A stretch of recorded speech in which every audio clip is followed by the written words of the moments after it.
Raising one's vibrations is a very popular concept in metaphysical circles. But what does it mean to do so? From a physicist's perspective, the metaphysical concept of vibrations and raising them might seem to be a misnomer. On the face of things, it does seem to contradict certain physical realities. In a common metaphysical vernacular, the term higher vibration and higher frequency are interchangeable. Higher in the sense of moving up in all sorts of good desirable qualities is equated with higher in the sense of vibrating more quickly. Yet materially minded scientists would probably scoff and call that an erroneous conflation. The apparent contradiction between physics and metaphysics seems most stark in the fact that, whilst this earthly realm is rightly seen as more dense than heavenly realms, it is also seen as lower vibration. Spiritual realms are realms of light, whereas this more dense earthly realm is made of matter. The contradiction lies in two simple physical equations: Einstein's famous E=mc², and the equation that relates energy to frequency, E=hν, which equates higher frequencies with higher energies. Essentially, the consequence of these two equations is that the vibrational frequency of a material object is higher the more massive it is. This means that light, which has no mass, vibrates at much lower frequencies than atoms and subatomic particles that have mass. Said apparent contradiction is also present in astrology. The great spiritual astrologer Isabel Hickey used to refer to the planets beyond Saturn as higher octave planets. Again, this was implying that more spiritual means higher frequency. However, the orbital frequency of these planets is lower, not higher. In the chakra system, the colours seem to imply a conflation of higher frequencies and higher, more spiritual qualities. The root chakra, being associated with more dense earthly essences, is red, the lowest frequency colour in the spectrum, whilst the other chakras, 2nd, 3rd, 4th, 5th, 6th and 7th, are orange, yellow, green, blue, indigo and violet, which are colours of successively higher frequencies. So what is going on here? Has the metaphysical vernacular made an easily understandable error? After all, higher spiritual qualities are actually calmer, more peaceful and less frenetic. A book I read in the 90s seemed to confirm the contradiction. It told about experiments in which the electromagnetic frequencies of the chakras were measured and found to be highest at the root chakra and become lower in successive chakras, the 7th or crown chakra being the lowest frequency. The explanation the book gave for this finding was that the chakras are like the colours of physical objects. An item of any particular colour appears to be that colour because it does not absorb light of the relevant frequencies, whilst absorbing light of other colours. So that people who can see the colours of chakras are seeing the colour of the light not absorbed by them, not the actual colour they vibrate in synchrony with. Within the resolution of this puzzle is a deeper understanding of our vibratory level and what it means to be higher vibration. So how can this apparent contradiction be resolved so that we can understand that both the physics and metaphysics are actually correct? How can we see more deeply into what it means to be higher vibration? As I have stated many times before, Everything in the universe is organized and synchronized by the cycle of the evolution of life. Crucially, the cycle involves the creation, realization, and integration of new truths, which I call life axioms. One's life axioms are the foundations of one's current understanding of life. When we create matters that remind our avatar selves of new truths, things may at first seem complicated and confusing, even distressing. Within such creations are signposts that point to new life axioms.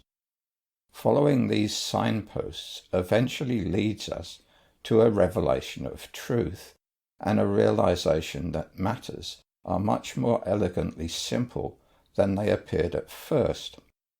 How long we remain in a state of confusion, suffering, and anxiety depends on how transformational and empowering a new axiom is, and how well previous axioms have enabled us to follow our signposts. It is when we identify with our current level of understanding and blame our signposts for the errors they point out that we react in ways that cause us pain and suffering.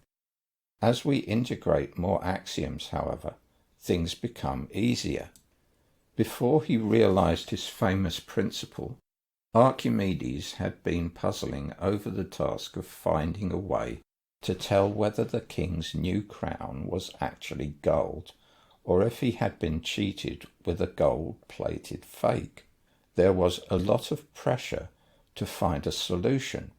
It probably seemed to Archimedes that things were getting very complicated as he tried to reason out a solution.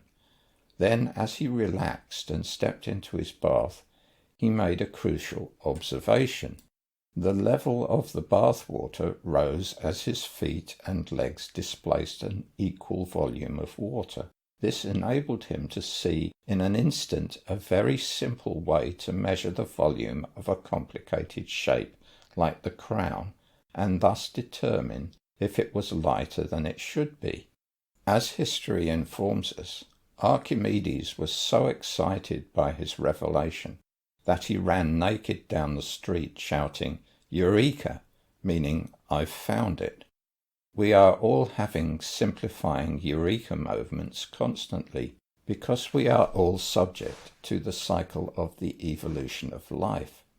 Our revelations are not usually as obvious and dramatic as Archimedes' example, but what they all do is to expand the foundations of our understanding via the realization of new life axioms. When we expand our life axioms, we evolve and our knowing becomes larger. It transforms what previously seemed complex and confusing into something simple and clear. It turns a frenetic effort to cope with something beyond our current understanding into calm and relaxed ease. What it has actually done is to transform a wasteful and conflicted kind of higher frequency into an effective, coherent one. There is a subject in physics called information physics. A fundamental feature of that topic is that higher frequencies are required to convey data more quickly. That is why information systems are always looking to employ higher and higher frequencies. Herein lies the answer to the apparent contradiction of higher vibrational realms being calmer and more peaceful. It has to do with the common analogy that likens the frequency of a realm to that of a radio channel. In communicating information via a radio station, there is a thing called a carrier frequency. This has little to do with the content of the information. It needs only to be sufficiently higher in frequency than is required to transmit the information being transmitted, and to span a broad enough band of frequencies to cope with the amount of information at the required speed. As the frequency of a carrier wave increases, more information can be transmitted. Similarly, as we grow and evolve by realizing new life axioms, our knowing becomes larger and thus requires a higher frequency carrier wave and a broader bandwidth. Every new axiom realized tunes us to a station slightly higher on the dial and broader in capacity. This means that there is a natural ordering to our metaphorical radio stations. The stations on the low frequency end of the dial represent less evolved, energetically wasteful, chaotic consciousness, and as we turn the dial to higher carrier wave frequencies, we tune in to higher levels of evolution. This seems to be somewhat of a contradiction, because as the higher frequencies become incorporated harmoniously into our consciousness, the higher level of understanding we are able to integrate affords us more peace, coherence, and tranquility. So the higher levels are less frenetic, because less energy is being wasted in fearful inner conflict. In terms of our radio metaphor, we would get a spectrum of styles of music. At the low frequency end of the dial, we might encounter stations playing fearful, loud, brash, and aggressive music, whilst at the high frequency end of the dial, we would find beautiful, calming, and uplifting music, with a whole spectrum in between. In reality, our life axioms are multidimensional, so the radio dial metaphor is rather simplistic, but good enough to convey the core understanding. Now that we understand how the physics and metaphysics work together, we can see that there is actually no difference in frequency between different vibrational realms. The difference is about the level of vibratory coherence. Through greater levels of coherence, experience becomes calmer and more peaceful. Wasteful inner conflict is resolved by the incorporation of higher frequency vibrations into our coherence. Instead of being wasted through fear and inner conflict, chaotic energy is transformed so that its manifestations become more objectively beautiful and loving. Now we can better understand the findings of the book about the measurement of the chakras. I always had an issue with its explanation, because an item that appears to be a particular colour absorbs all other colours. That means colours higher in frequency as well as lower. It is now clear that the chakras have successively higher carrier wave frequencies, that they transmit and absorb biophotons of visible light.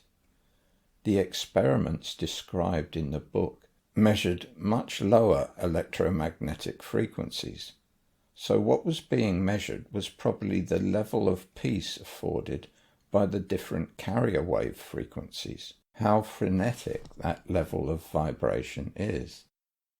There is one more insight I would like to leave with you. It is the answer to the question, how does one raise one's vibration? The answer is to open your mind to new transformational truths.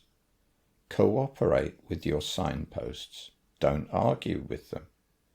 When things get distressing, you can be sure that you are arguing with the clues you are presenting to yourself. That is all for now. Thank you for your attention.